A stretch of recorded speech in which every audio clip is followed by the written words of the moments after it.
మన ముకుంద జ్యువెలర్స్ కొత్త బ్రాండ్ పూర్వి అందమైన 18 గ్రామ్స్ బంగారు ఆభరణాలు దుబాటు ధరల్లో వివరాలకు సంప్రదించండి. నమస్తే రమగారు. నమస్తే జయ. రమగారు, ఒక సామెత ఉంది, దూరపు కొండలు నునుపని, అందని ద్రాక్ష పుల్లన, ఇలాంటివి చెప్తూ ఉంటారు కదండి. అంటే ఇది ఏ సందర్భంలో పెట్టొచ్చు అంటారు? ఎక్కడైనా పెట్టచ్చు. నేను అనుకుంటాను యాంకర్ అయితే హాయిగా ఉండేది, గెస్ట్ అయి చచ్చిపోతున్నావు అని. యాంకర్ కష్టాలు యాంకర్లకే తెలుసు. నువ్వు అనుకుంటావు ఈ యాంకర్ జీవితం చచ్చిపోతున్నాను, గెస్ట్ అయితే రమగారు లాగా అప్పుడప్పుడు కొత్త చీర కట్టుకొచ్చి 4 టపటపా చెప్పేసి హాయిగా ఇంటికి వెళ్ళి పని చేసుకోవచ్చు. పూచి రమగారు, నాకు ఎప్పటికీ ఈ అదే సీటే ఇష్టమా కావాలి. నీకు? ఇంకా నువ్వు కాకపోతే- వేరే అనుకుంటాను, ఇంకా వేరే వేరే అనుకుంటా కానీ అనుకుంటావు. ప్రతి ఇది మాత్రం ఇవ్వండి రమగారు, please. పోన్లే ఇవ్వకు. నేను కూడా ఇవ్వను, నాకు కూడా యాంకర్లు వద్దు, నేను ఇదే ఇష్టం నాకు. మీకు అదే, నాకు ఇదే. అయితే ఎప్పుడు కూడా మనకి ఉన్నది మనకి మొనాటనస్ గాను ఉంటుంది. ఇది మామూలుది ఎదురుకుండా వాళ్ళకి చాలా బాగుంది. ఉద్యోగాలు చేసే వాళ్ళకి వ్యాపారస్తుల సుఖాలన్నీ కనపడతాయి. అవును, వ్యాపారస్తులకి ఉద్యోగస్తుల సుఖాలు తెలుస్తాయి. ఇప్పుడు మేము అనుకుంటాం, మా సంగతి చెప్తా చూడు. సెలవులు వచ్చాయంటే జనాలంతా ఊరు వెళ్ళిపోతారా? అందరు అన్ని ఊర్లు వెళ్ళిపోతుంటారు. సెలవులు వస్తే డాక్టర్ గారు భయంకరమైన బిజీగా ఉంటారు. మాకు సెలవులు ఉండవు, మేము ఎక్కడికి వెళ్ళలేం. పబ్లిక్ హాలిడే వచ్చిందంటే ఆయన 24 అవర్స్ బిజీగానే ఉంటారు. సెలవు వచ్చింది కదా, నేను ఎక్కడికైనా వెళ్దాం అనుకుంటే ఏం లేదు, నేను ఇంట్లో కూర్చోవటమే. అది మా పిల్లలు చిన్నప్పుడు కూడా అంతే. పిల్లల సెలవుల్లో బయటికి వెళ్ళటం అనేది కుదిరేదే కాదు. అయిందా, చాలా మంది మా కజిన్స్ ఫ్రెండ్స్ అందరూ మీ పని హాయి, మీరు సొంత ప్రాక్టీస్ కాబట్టి ఎప్పుడు కావాలంటే అప్పుడు ఊరెళ్ళొచ్చారు. ఎటా వెళ్తారు? ఎక్కడికైనా వెళ్తే 3 రోజులే. 3వ రోజు మధ్యాహ్నానికి ఆ ఫోన్లో ఆన్సర్ చేయలేక విసుగుబుట్టి ఇంటికి వెళ్ళిపోదాం అనిపిస్తుంది. తర్వాత వచ్చే జనాల్ని తలుచుకుని ఆయనకి భయం వేస్తూ ఉంటుంది. వాళ్ళకేమో ఏంది బాగుంది, ఎప్పుడు కావాలంటే అప్పుడు మానేసుకోవచ్చు, ఎప్పుడు కావాలంటే అప్పుడు సెలవు పెట్టుకోవచ్చు. మానేసుకోవటాలు అవి కూడా ఏం కుదరవు. ఎక్కడ కుదురుతుంది? నాకు ఇది అనుభవంలో ఉంది కాబట్టి నేను అది చెప్తున్నాను. ఎప్పుడు కూడా మనం ఏది చేస్తున్నామో దానికంటే ఎదురువాడు చేసేది బాగుంది అనిపిస్తుంది. అందులోకి దిగితే గానీ దాంట్లో ఉన్న మిట్టలు పల్లాలు మనకు తెలీదు. యువతల నుంచున్నాం అనుకో, కొండ ఇట్లా పైకి ఉండి ఆకుపచ్చగా ఉండి ఆ శిఖరాలు మన ఆకర్షిస్తాయి. దాని దగ్గరికి వెళ్తే దాంట్లో ఎన్ని మిట్టలున్నాయో, ఎన్ని పల్లాలున్నాయో, ఎన్ని గోతులున్నాయో, ఎన్ని చోట్ల కాలేస్తే ఎన్ని గోతుల్లో పడతామో. సీత కష్టాలు సీతవి, పీత కష్టాలు పీతవి. మమ్మల్ని కూడా అట్లాగే అనుకుంటారు అమ్మగారు. ఏముంది, వీళ్ళు మంచి డ్రెస్సులు చక్కగా కలర్ఫుల్గా కనిపిస్తారు, చక్కగా మేకప్ వేసుకుని ఎప్పుడు నవ్వుతూ ఉంటారంటారు. అందరు యాంకర్స్ తరపున నేను ఎప్పుడు పదే పదే చెప్తూ ఉంటా, జనరల్గా మనిషికి ఎన్ని ఫీలింగ్స్ ఉంటాయని. ప్రతి సందర్భంలో ఏదో ఒక ఫీలింగ్ ఉంటుంది కదా. వన్స్ కెమెరాస్ ముందు కూర్చొని లైట్స్ అనగానే ఒకటే ఫీలింగ్ లో రావాలి, ఒక్కటే కనిపించాలి, ఒక్కటే చూపించాలి. దాన్ని క్యారీ చేయడం ఎంత కష్టం, చాలా కష్టం. లోపల ఏదేదో తిరుగుతూ ఉంటుంది. అలా చేసామంటే అవుట్పుట్ సరిగ్గా రాదు కదా. ఫుల్ ఫోకస్డ్ గా ఉండాలి. కాబట్టి ఎక్కడుండే అంటే మాది కాబట్టి నేను ఇది చెప్తున్నా. అదే కదా, ఇప్పుడు ఆ పని చేస్తే బాగుంటుంది, అది హాయి, అది వీలు. ఇది చాలా అలా అనుకున్నా పర్వాలేదు, చాలా సులువు అని అనుకోకూడదు అనేది నా భావన. ఇది చాలా సులువు అనిపిస్తుంది అంతే. ఇప్పుడు నా ప్లేస్ కూడా చాలా సులువు కదా అనిపిస్తుంది, ఈజీగా పేరు వచ్చేసింది నాకు. అట్లా సాధ్యమవుతుంది రమ్మగారు? అలాగే అనిపిస్తుంది జయ. ఎంత కష్టం ఉంటుంది దీని వెనకాల. ఏమో, ఏదైనా ఉండని, ఎవరి దట్టాలు వాళ్ళకి తెలుస్తాయి, పక్క వాడికి తెలియదు కదా. ఇప్పుడు చూడు, మొత్తం ప్రపంచం అంతా దీని మీదే నడుస్తుంది జయ. హాయిగా ఉద్యోగం తీసుకుంటే బాగుండేదని వ్యవసాయదారుడే సుఖంగా ఉన్నాడని వానలు వంగుళ్ళు వచ్చి పంటలు మునిగిపోయినప్పుడు తప్ప మామూలు రోజుల్లో వ్యవసాయదారులది వాళ్ళది ఒక ఫ్యాన్సీగా కనపడుతుంది. ఎంత కష్టము, ఎంత నిష్ఠూరము జయాది, ఎంత బాధ, ఎంత బరువు, ఎంత బాధ్యత, ఎంతో ప్యాషనో, ఎంతో అలవాటో, నెసెసిటీ ఉంటేనే కానీ ఆ పనులు చెయ్యలేరు కదా. ఇలాగే అనిపిస్తుంది. చిన్న కథ చెప్తా చూడు దీనికి. ఓకే. మాచిరాజు కామేశ్వరరావు గారిని, వీరు చేయి తిరిగిన చందమామ రచయిత. చందమామ కథలు ఎక్సలెంట్గా ఉంటాయి వీరివి. కామేశ్వరరావు గారి కథలు చాలా బాగుంటాయి. ఈ కథ నాకు ఎప్పుడు ఇష్టం. నేను ఈ దూరపు కొండలు నునుపో అని ఎక్కడైనా సందర్భం వచ్చినప్పుడు ఈ కథ గుర్తు చేసుకుంటాను. ఒకప్పుడు ఒక ఊర్లోనట భూపతి గారిని ఒక ఆయన బాగా సంపన్న గృహస్తున్నాడు. ఆయనకి బోల్డు పొలము, బ్రహ్మాండమైన ఇల్లు ఉన్నాయి. ఆయనకు ఒకడే కొడుకు గజపతి. ఒకనాడు వాళ్ళ పల్లెటూరు నుంచి పక్కనున్న పట్టణంలో ఏదో ఒక పట్టణానికి వెళ్ళారు. అక్కడ ఏదో తీర్థయాత్రకో దేనికో వెళ్ళారు. ఒక దారిన పోయే ఒక రోడ్డు మీద నడుస్తుంటే బ్రహ్మాండమైన బిల్డింగ్ ఒకటి కనపడింది, పెద్ద భవంతి. ఎంత బాగుందో, ఇల్లు ఎంత బాగుంది నాన్న, ఎవరిదో ఈ ఇల్లు అని అక్కడ ఉన్న వాళ్ళని ఎవరినో, ఈ ఇల్లు ఎవరిదండి అని అడిగారు. మాణిక్యవర్మ గారిదండి ఈ ఇల్లు అని చెప్పారు. ఎవరైనా మాణిక్యవర్మ అనగానే ఆయన ఏదో వ్యాపారస్తుడు, వ్యాపారం అయింది, చాలా గొప్ప వ్యాపారి. తెలుసుకున్నారు సమాచారం. ఓహో అనుకున్నారు. ఈయనకి భూపతి గారు గుర్తొచ్చింది. మాణిక్యవర్మ అంటే నాతో బంగారం పంచుకున్న మాణిక్యవర్మ కాదు కదా అన్నాడు.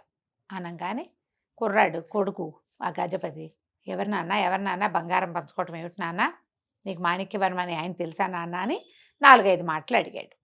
అడిగితే ఈయన ఏం చెప్పాడంటే, ఒక మాణిక్యవర్మ నాకు తెలుసురా, నా స్నేహితుడు. మేము చిన్నప్పుడు ఊర్లో ఉండగా ఆ ఊళ్ళో ఒక జమీందారు గారు ఉండేవారు.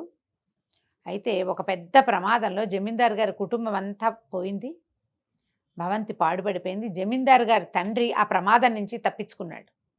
ఆయన ఒక్కడే ఉండేవాడు, ఆ ఇంట్లో ఒక్కడే ఉండేవాడు.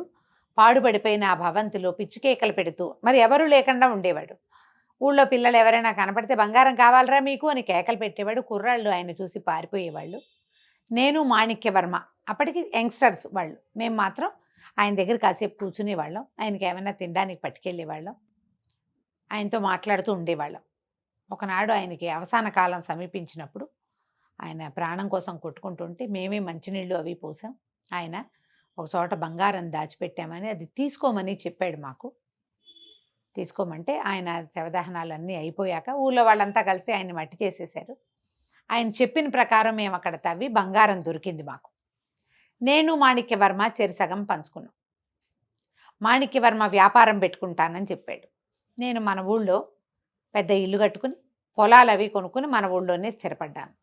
అనగానే పిల్లాడు అన్నాడు, నువ్వు కూడా వ్యాపారం చేసుంటే నా జీవితం ఎంత బాగుండేది, పల్లెటూరు గబ్బిలా ఇలాగా ఊళ్ళల్లో పడి ఏడుస్తున్నాం మనం, ఇల్లు పొలం అనుకుంటూ, నువ్వెందుకు నా వ్యాపారం చేయలేదు అన్నాడు. అనేసరికి అది కాదురా అని కొడుకు ఏదో చెప్పబోయాడు, కానీ పిల్లాడు కొడుకు విసుక్కున్నాడు. ఓ 25 ఏళ్ళు ఉన్నాయి వాడికి, రుసరుసలాడిపోయాడు. నువ్వు సరైన నిర్ణయం తీసుకోకపోబట్టే కదా నేను ఇప్పుడు ఆ పల్లెటూరులో ఉన్నాను, నా జీవితం ఎంత బాగుండేది నువ్వు కూడా వ్యాపారం చేస్తే. ఈ లోపల ఏమైంది, ఈ వాకిట్లో నిలబడి మాట్లాడుకుంటుంటే ఆ మాణిక్యవర్మ గారు అనుకోకుండా వాకిలి వైపుకి వచ్చి చూసి ఆ నుంచున్న వాళ్ళు ఎవరు అని కేకేసి ఒక్క అడుగు దగ్గరికేసి, ఏమిటి వీడు నా స్నేహితుడు భూపతల్లే ఉన్నాడని దగ్గరకు వచ్చాడు. చేతులు పుచ్చుకున్నాడు. భూపతి బాగున్నావా, ఎన్నేళ్ళయిందిరా చూసి, రా లోపలికి రాని వాళ్ళు ఎవరినో పని వాళ్ళని కేకేసి కాళ్ళకి నీళ్లు తీసుకురండి, వీడు మా స్నేహితుడని లోపలికి తీసుకుపోయాడు. తీసుకెళ్లేసరికల్లా కుర్రాడు లోపలికి, తండ్రి కొడుకు ఇద్దరు ఇంటి లోపలికి వెళ్ళారు. వెళ్తే పెద్ద భవంతి, అది ఎంత బాగుందో, ఎన్ని సౌకర్యాలు ఉన్నాయో, అడుగడుగునా సౌకర్యమే. కుర్రాడికి తమ ఊళ్ళో ఉన్న పెద్ద పాతకాలపు మండువా లోగిలి, మన ఇల్లు ఏం బాగుంది, వీళ్ళిల్లు చూడు, ఫ్లోరింగ్ ఎంత బాగుంది, గోడలు ఎంత బాగున్నాయి, అసలు అద్దాలు ఏమిటి, ఆ అల్మార్లు ఏమిటి, ఆ దీపాల గుత్తులు ఏమిటి, అన్నీ కనిపిస్తున్నాయి. అబ్బా ఎంత విరక్తి పుట్టిపోయిందంటే వాడికి, ఇచ్చి నా జీవితం, మా నాన్న నన్ను ఇలా చేశాడు అలా అనిపించేసింది. సరే కాళ్ళు కడుక్కున్నారు, ఏదో తినడానికి పెట్టారు. ఇద్దరు పిచ్చాపాటి మాట్లాడుకుంటుంటే కుర్రాడు నేను బయటకు వెళ్తున్నా అని చెప్పేసి లేచి వెళ్ళిపోయాడు. కొంతసేపు గడిచింది. ఈ లోపల భోజనాలు ఏర్పడతాని కేకేశారు. అదేమిటో మీ వాడు ఎక్కడికో వెళ్ళాడు, భోజనం వేళకి రాడా అని అడుగుతున్నాడు ఆ మాణిక్యవర్మ గారు. అడుగుతుంటే నవ్వాడు భూపతి గారు. వాడే వస్తాడులే, కాసేపు ఆగి కోపం తగ్గాక. నేను వ్యాపారం చేయలేదని బాధగా ఉంది వాడికి, మీ ఇల్లు వాకిలి చూసేసరికల్లా మా పొలాలు తోటలు దొడ్లు ఇల్లు, మా మండువా ఇల్లు, మా పల్లెటూరు వాడికి విరక్తిగా ఉంది, ఇలా చేయలేకపోయామని ఎంతో దిగులు పడుతున్నాడు. వస్తాడులే, కాస్త కోపం తగ్గితే నా మీద వాడికి కోపం వచ్చిందన్నాడు. సరే మాణిక్యవర్మ గారు ఈ భూపతి గారిని భోజనానికి తీసుకుపోయాడు. ఇద్దరు కలిసి భోజనం చేశారు. ఆ కబుర్లు ఈ కబుర్లు చెప్పుకున్నారు. వీళ్ళ భోజనాలు అయ్యేసరికల్లా ఎర్రబడిన మొహము, కళ్ళు, రేగిపోయిన జుట్టుతోటి గజపతి లోపలికి వచ్చాడు. మరి భోజనం వేళకి రావాలిగా. ఆ కాలం ఏంటి, భోజనాన్ని అలక్ష్యం చేసే కాలం కాదు, ఎక్కడో చోట తినేసేది కాదు, పిలిచిన వాళ్ళ ఇంటికి వెళ్ళాలి, మర్యాద కూడా కదా.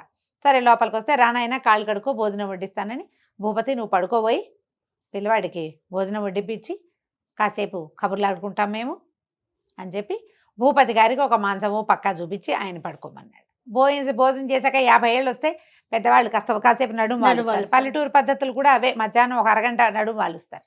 ఆయన తీసుకెళ్ళి ఆ గదిలో వదిలిపెట్టారు. ఆయన కాళ్ళు తప్పుకుని పడుకున్నాడు మంచం మీద. ఈ గజపతికి భోజనం వడ్డిచ్చారు. ఈ మన మాణిక్యవర్మ గారు పక్కన కూర్చున్నాడు. ఏమిటో మా ఇల్లు అది నచ్చిందా నీకు అంటే, నచ్చిందండి, నచ్చకేమిటి, ఇంత బాగుంటే ఎందుకు నచ్చదు, మా నాన్న తెలివి తక్కువగా ఊళ్ళో ఉన్నాడు కానీ మేము వ్యాపారం చేస్తే మాకు కూడా ఉండేది ఇల్లు అన్నాడు. అనగానే ఈయన అన్నాడు, వ్యాపారం అంటే సులువు అనుకున్నావా నాయన? అంత సులువు కాదు. మీ నాన్న ఇల్లు వాకిలి చక్కగా ఏర్పరచుకుని 100 ఎకరాల పొలం కొనుక్కుని 100ని 200 చేసి 2 గొడ్లని 100 గొడ్లు చేసి గోల్డ్ సంపద అందించాడు. నా పాలికొచ్చిన బంగారం నేను ఇంటికి వచ్చాను. నాకు ఒక అన్నయ్య ఉన్నాడు. మా అన్నయ్య నేను వ్యాపారం చేస్తానంటే కొంత బంగారం ఇచ్చాను. ఆయన పడవేసుకుని వ్యాపారం చేయటానికి పోయాడు. ఏదో అక్కడ కుదిరిందనుకో వ్యాపారం అంతా కుదిరిన తర్వాత ఇంటికి వచ్చేటప్పటికి పడవ కాస్త మునిగిపోయింది. మొత్తం బంగారం అంతా సున్నం చేశాడు. మళ్ళీ వచ్చాడు, మళ్ళీ చేస్తానన్నాడు వ్యాపారం. సరే మరి అన్నదమ్ముడు మన దగ్గర ఇంత బంగారం ఉంది, రాజాగారి భవంతి నుంచి చాలా బంగారం వచ్చిందిగా, అందుకని మళ్ళీ ఇంకో కొంత బంగారం ఇచ్చాను. ఈసారేమో ఊళ్ళోనే వ్యాపారం మొదలుపెట్టాడు. ఊళ్ళో వ్యాపారం కూడా కలిసి రాలేదు, బంగారం అంతా పోగొట్టుకున్నాడు. నాకు వచ్చిన దాంట్లో సగం బంగారం వ్యర్థమైపోయింది వ్యాపారంతో. నేను పెద్ద వ్యాపారాల జోలికి పోకుండా ఏదో చిన్నగా అట్లా చేసుకుంటూ వచ్చి నిదానంగా ఎక్కిచ్చాను. మా అన్నయ్య మాత్రం బంగారం అంతా పాడు చేసుకున్నాడు. ఇప్పుడు నా దగ్గరే పనిచేస్తున్నాడు. ఆయనకి ఇచ్చింది చేశాను, కానీ ఇదంతా దైవాధీనం వ్యాపారము. నాకు ఎందుకు కలిసి వచ్చిందంటే నేను అవాళ్ళు ఏదో పుణ్యం చేశా. రాజాగారికి మంచినీళ్ళు ఇచ్చి ఆయన దగ్గర కూర్చుని పెద్దవాడిని కాస్త మంచి మాట్లాడడం వల్ల నేను అంత చెడిపోలా.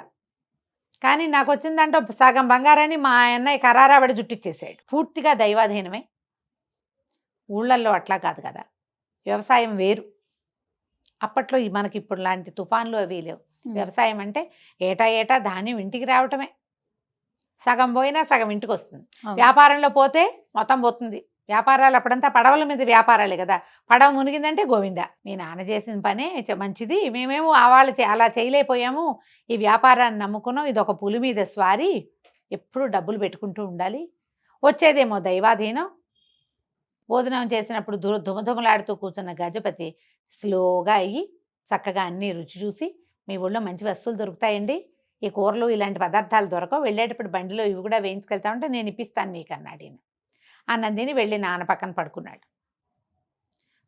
సాయంకాలం భూపతి గారిని నిద్ర లేచేసరికి కొడుకు మామూలుగా ఉన్నాడు. ఇంకో 2 రోజులు ఇక్కడే గడిపారు వెళ్ళింటోనే. పట్టణంలో ఉన్న విశేషాలన్నీ చూశారు. కొత్త సామాన్లు కూడా కొనుక్కుని ఇంటి దారి పట్టారు. ఈ ఇంటికి వెళ్ళేటప్పుడు మాణిక్యవర్మని కావలించుకున్నాడు భూపతి. ఇంతకాలం తర్వాత మళ్ళీ కలవగలిగాము, కాకపోతే మా వాడికి ఏం మంత్రం వేసావో అప్పటి నుంచి నువ్వు ఇలా చేయలేదని నన్ను అండం మానేశాడంటే, ఏముంది మా అన్నయ్య సంగతి చెప్పాను. మా అన్నయ్య ఎట్లా చేశాడు, ఏం చేశాడు, బంగారం అంతా ఎట్టపాడు చేసుకున్నాడు, వ్యాపారంలో ఎట్లా నష్టపోయాడో అర్థమయ్యేలా చెప్పానులే అనగానే భూపతి అన్నాడు, నీకన్నయ్య ఎక్కడో, నీకు 2 తమ్ముళ్ళేగా, నువ్వేగా మీ ఇంట్లో పెద్దవాడివి అన్నాడు. అనేసరికి ఏముందిలే, వీడికో మంచి మాట చెప్పడానికి ఓ అన్నయ్యని సృష్టించాను అంతే, ఏం పర్వాలేదు, ఏదో ఒకటి వీడి దారి మళ్ళించడానికి. ఇంటికి వెళ్ళిపోయారు. తర్వాత హాయిగా ఉన్నాడు తన ఊళ్ళో గజపతి. ఇంకా పొలాలు కొన్నాడు, ఇంకా ఇల్లు కట్టాడు, చక్కగా పెళ్లి చేసుకుని పిల్లల్ని కన్నాడు. కానీ ఊరు మాత్రం వదిలిపెట్టల. ఆలోచనలో మార్పు రావాలి. ఎప్పుడు కూడా దూరపు కొండలు నునుపు. వెళ్తే నిదానంగా అడుగులు వేసుకుంటూ వెళ్తే ఆ కొండని మనం ఎక్కగలుగుతాం, కానీ ఇక్కడి నుంచి అక్కడికి ఎప్పుడూ దూకలేం. ఏదైనా ఒక స్థానాన్ని చేరిన వాళ్ళు ఇక్కడి నుంచి ఒక్క ఎగురులో ఆంజనేయ స్వామి లంకా నగరాన్ని చేరినట్టు చేరలా. పాక్కుంటూ పీతలాగా వెళ్తేనే ఎక్కడైనా ఒక చోట కపదాట్లు కొంచెం ముందుకు వేయచ్చు. అవును, కానీ నిదానంగా చేస్తేనే ఏదైనా సక్సెస్ అవుతుంది. ఇతరులను చూసి వాళ్ళలాగా మనము చేద్దామని అనుకోకూడదు. వాళ్ళ సక్సెస్ని కాదు, వాళ్ళ ప్రయాణాన్ని గమనించాలి. అవును రమ్మగారు కదా, ప్రయాణాన్ని అనుకరిస్తే అందులో ఉన్న లోతుపాట్లన్నీ మనకు అర్థమవుతాయి. ఆ నున్నటి దాన్ని చూసి ఎగరకూడదు. రైట్. కథ కంచికి మనం ఇంటికి. నమస్తే అండి. నమస్తే జీ.